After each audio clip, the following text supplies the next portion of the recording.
هي الفلوس بقت المحرك الاساسي في اختيار البنت للزوج. تعالى نتفق مبدئيا نتفق ان القدريات بتاعت ربنا دي ما فيهاش جدال ولا فيها نقاش. طبعا مليون في المية. طبعا حلو.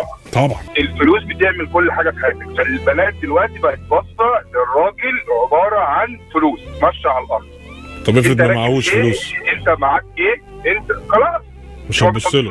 لا والله انا بقول لك انا عندي 35 سنه وعانيت من المعاناه ديت، وهتشوفه كحيان يعني اللي هو مش هقرب له. ان انا عانيت من المعاناه ديت، ان انت لما بتيجي تقدم لحد او اي حاجه وخلي بالك مش قصدي الاهانه، يبقى اقل منك ماديا، ومش قصدي الاهانه خالص. لا مش بس هي عايزه تبقى في ليفل تاني، في ليفل اكبر. ايوه هي عاوزه تبقى ليفل تاني اللي هو بنسميها ايه، بصه لفوق. كل البنات كده الا من رحم ربي. اوكي 90%. طب ممكن انت في زمن دلوقتي كل حاجه بتتقاس بالفلوس، فانت بتشجعهم يعني، انت قصدك اللي بالعكس انت مش ضدهم. لا انا مش ضدهم. هو غلط، خلي بالك غلط. بس هو ده اللي بقى ماشي، انا ما بقولكش ان ده صح، هو ده اللي بقى ماشي. ايه خلي بالك ده ربنا حتى بيقول خدوهم فقراء يغنيكم الله. ما هو ساعات بقى يعني بتاخدوهم فقراء بيفضلوا فقراء، هي دي المشكله. ما هو كل حاجه ليها برضه تبقى امجاد، ليها امجاد. يعني انا لما اروح اتقدم لواحده ما ينفعش اقول لها انا شغال، مش قصدي حاجه، الناس دي فوق دماغي، شغال باليوميه يوم 10 او قاعد في شقه في غير مؤقت. مش قصدي الاهانه او اي حاجه. لا مش اهانه، هي معنى كده هتقلق على مستقبلها.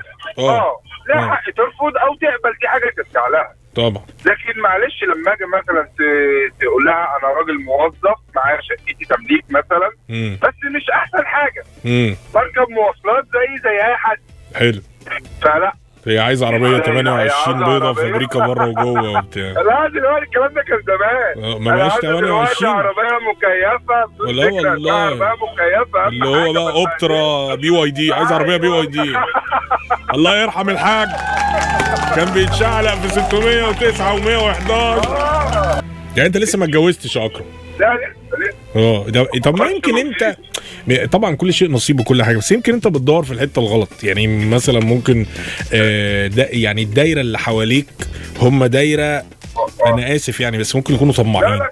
ممكن يكونوا طماعين، فاهم قصدي؟ طب اقول لحضرتك على حاجه، انا بتكلم بلسان عن 10 اصحابي نفس الكلام، بدون مبالغه نفس القصه.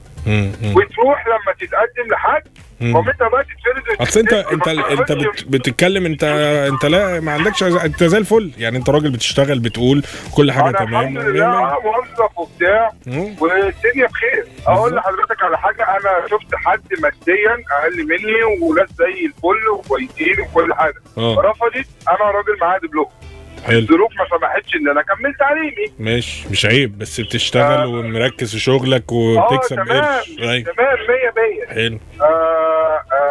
هي رفضت. لا انا معايا شهاده بكالوريوس ساعتها، كان معايا شهاده يعني جامعيه. فهي حست ان انت اقل منها في التعليم. لا لا عشان اولادي يطلعوا، لا يبقى باباهم ومامتهم متعلمين. اوكي. وانت عارف الولد بتتكلمي في ايه؟ مالهاش علاقه، بس هي حابه تبقى ليها شكل معين وستايل معين وطريقه معينه، وربنا يرزقك ببنت الحلال ان شاء الله يا رب، ويهدي بنات مصر يا رب علينا. لا ما تقلقش، يا رب. انت بس تفائل كده وهتلاقي بنت الحلال ان شاء الله. ويخفوا طلبات شويه. لا بتقبض كام يا اكرم؟ لا ان شاء الله هتلاقي. لا عادي اقول لك. لا يا عم ما تقولش، يا عم اسرار. لا خلاص والله يا عم اكرم. حبيبي يا اكرم، بشكرك جدا. شكرا.